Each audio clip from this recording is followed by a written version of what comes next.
నాకు నేనే నా మనసుకు చేసుకుని మోసం ఏంటో తెలుసా? నువ్వు సరిగా లేవు అని నాకు ఖచ్చితంగా తెలిసినా కూడా ఈరోజు కాకపోతే రేపైనా మారతాడులే అని అనుకుంటూ నీ మార్పు కోసం ఎదురు చూస్తుంటాను చూడు. అది నేను చేసే తప్పు. ఛీ, నా జీవితం నా మీద నాకే అసహ్యం వేస్తుంది, చిరాకు కలుగుతోంది. ఎందుకు ఇంతలా దిగజారిపోయానా అని.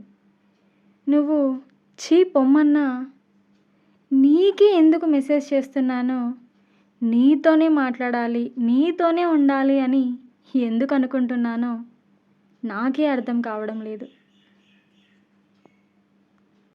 నీకు నా గురించి తెలిస్తే మాట్లాడు, లేకుంటే తెలుసుకొని మాట్లాడు. అది కూడా లేకుంటే తెలిసింది మాత్రమే మాట్లాడు. అంతేకాని నా గురించి అన్నీ తెలిసినట్టు మాట్లాడితే మాత్రం ఇంకా నీ ఇష్టం. ఓకేనా? ప్రామిస్ చేసావు కదా ఎప్పటికీ నిన్ను వదిలి వెళ్ళను అని, చచ్చే వరకు నీతోనే ఉంటాను అని.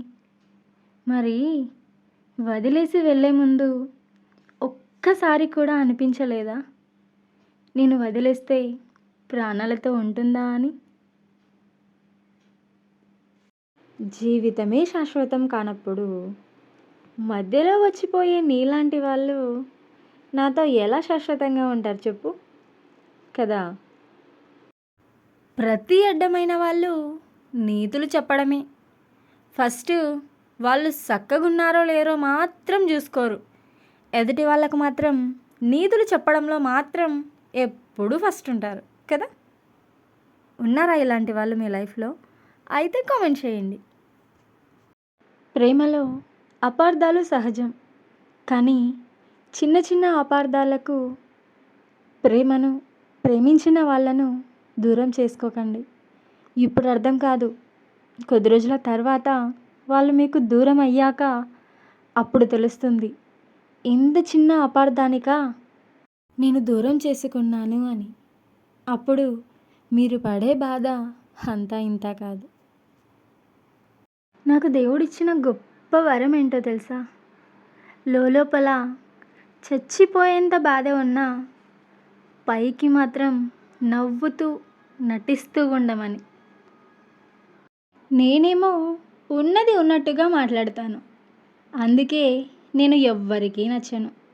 ఎవరైతే మాయమాటలు చెప్పి మోసం చేస్తారో వాళ్ళే అందరికీ నచ్చుతారు. అయినా పర్లేదు, నేను నాలానే ఉంటాను, ఉన్నది ఉన్నట్లే మాట్లాడతాను. మాయమాటలు చెప్పి మోసం చేయడం నాకు రాదు. నేను నీతో ఎంతో ఆశతో మాట్లాడాలి అనుకుంటా, కానీ నువ్వు నన్ను అంతే చిరాకుతో దూరం చేస్తున్నావు. ఎవరిష్టం వాళ్ళదబ్బా, వదిలేసేయి. వాళ్ళకు నచ్చినట్లు వాళ్ళు ఉంటారు, నీకు నచ్చినట్లు నువ్వు ఉండు. అందరికీ నచ్చినట్లు ఒకేలా ఒక్కరే ఉండాలంటే ఎలా చెప్పు? నా తలరాతలో రాసి లేని అదృష్టానివి నువ్వు. నీకోసం ఎదురు చూడడం నా పిచ్చితనమే కదా.